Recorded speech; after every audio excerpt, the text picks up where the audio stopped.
32వ అధ్యాయం చదువుకుంటున్నాం. తన అతిక్రమములకు పరిహారము నొందినవాడు, తన పాపమునకు ప్రాయశ్చిత్తము నొందినవాడు ధన్యుడు. యెహోవా చేత నిర్దోషి అని ఎంచబడినవాడు, ఆత్మలో కపటము లేనివాడు ధన్యుడు. నేను మౌనినయుండగా దినమంతయు నేను చేసిన నా ఆర్తధ్వని వలన నా ఎముకలు క్షీణించినవి. దివారాత్రులు నీ చేయి నా మీద బరువుగా నుండెను. నా సారము వేసవి కాలమున ఎండినట్టాయెను. నా దోషమును కప్పుకొనక నా ఎదుట నా పాపము ఒప్పుకొంటిని.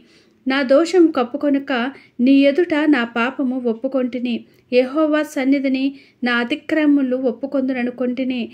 నీవు నా పాపదోషమును పరిహరించి ఉన్నావు. కావున నీ దర్శనకాలమందు భక్తిగల వారందరూ నిన్ను ప్రార్థన చేయుదురు. విస్తార జల ప్రవాహములు పొరలివచ్చినను నిశ్చయముగా అవి వారి మీదికి రావు. నా దాగుచోటు నీవే. శ్రమలో నుండి నీవు నన్ను రక్షించెదవు. విమోచన గానములతో నీవు నన్ను ఆవరించెదవు. నీకు ఉపదేశము చేసెదను. నీవు నడవవలసిన మార్గమును నీకు బోధించెదను.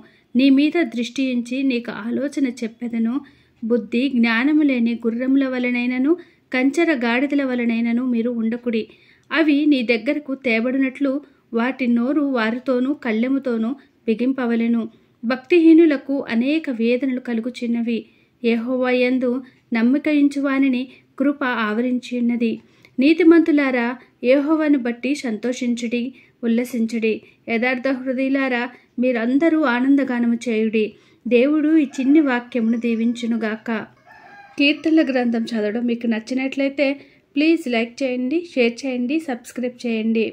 బైబిల్లో ఇలాంటి వాక్యాలు చదివి వినిపించాలనుకుంటే కింద కామెంట్ రూపంలో తెలియచేయండి. దేవుడు మనందరినీ దీవించునుగాక. ఆమేన్.